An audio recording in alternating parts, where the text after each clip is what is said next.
Somebody asked to see my workbench, and this has been the workbench I've worked at for years and years and years. And there'll be times when I don't do hardly any work here, and then there'll be times when I still do work here and helping out in the shop. So it's just a big, heavy steel layout table, cast iron layout table. I think it weighs like 1,500 pounds or something, which I got it from an old job that I had where it was in their tool room for doing layout work, and they were getting rid of their tool room, so I thought that'll make a great workbench.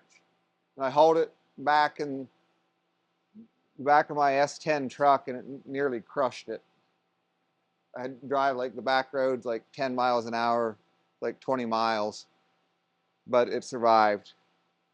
And over here I have a vise, so this will pivot around, swivel around.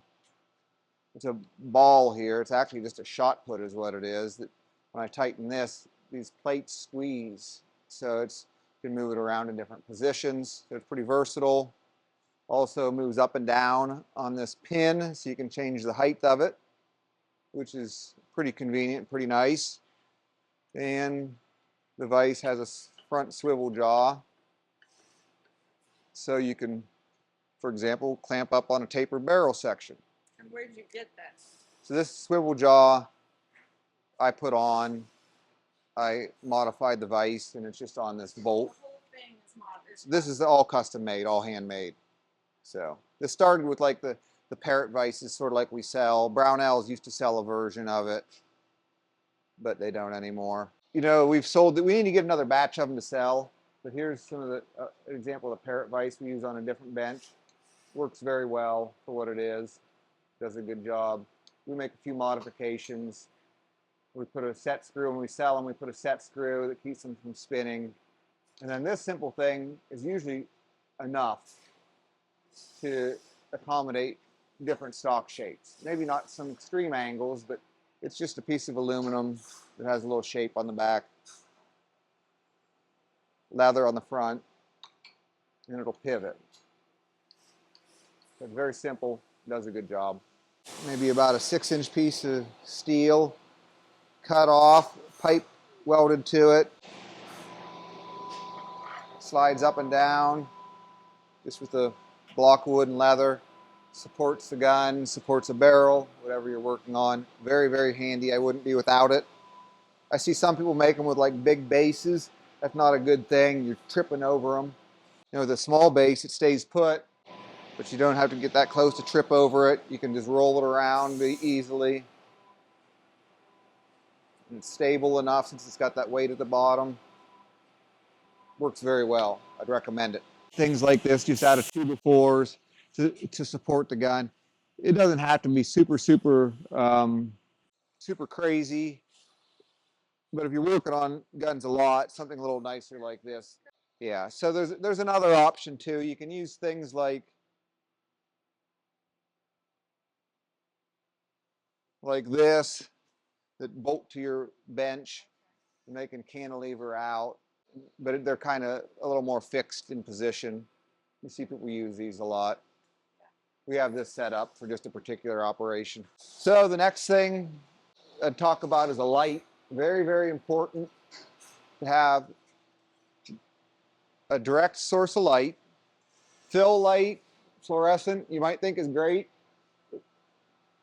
It's not bad, but it's hardly worth much when building a gun, to be perfectly honest.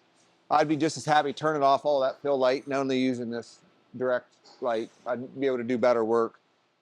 So you need to have a direct source of light, and the reason for that is you can move it around, manipulate it to cast shadows. And when you cast shadows, you can see what you're doing. If you can't see what you're doing, you're not going to do good work. You have to see it. And the only way you can read shapes and forms is to have move the light to be able to read it. It's very, very valuable. This is probably like one of the most important tools you can have. And when I teach classes, I'd always get frustrated because people wouldn't really grasp the importance of that. I see people come with little tiny clip-on lights to classes, or even people that build guns use these little tiny clip-on lights, and it's just like, wow, you know, I just don't understand it. Because it's like I'm always moving a light when I'm working on a gun to be able to see it well enough to read the surface. And you have to manipulate that to cast shadows and be able to read the surface.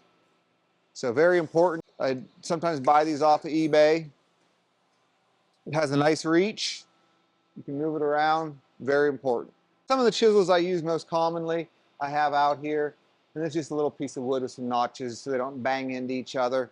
So they don't, number one, they don't bang into each other and get, or other tools, and get chipped up.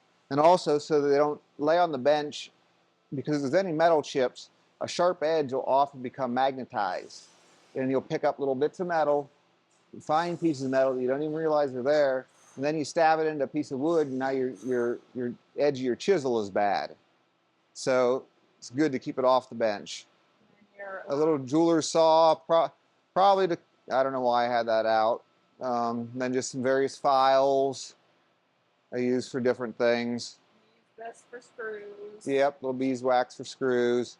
We have this vise. I always wanted one of these Gressel vices. It's a European style vise. If you look, the back jaw moves, and it's on dovetails, so it's pretty darn stable and doesn't move around much. So it's a really German-made, nice, high-quality vise. Generally better than what you can buy here in this country. It's a little more expensive, but I just found it to be a really nice vise. So I like that. What do you have your oil there I don't know. So we got some oil here for oiling something. for? And are those files just ones you don't like as much? Why they're not? These tools? Yeah. Yeah, I used to have a rack for all these, but they've gotten pulled out and I haven't used it. But these are ones that I'd use less frequently. I pulled out here for some reason and just not put them back. So that's kind of the highlights of my bench. Like I mentioned, when I was doing gun work all the time, I had more tools, better organized, but they've gotten scattered around the shop from employees, which is sometimes frustrating. So I'm thinking I might get a whole new batch of tools that I can get my own box, and yeah, so I might do that. You think you've had enough? I think we're good. Okay.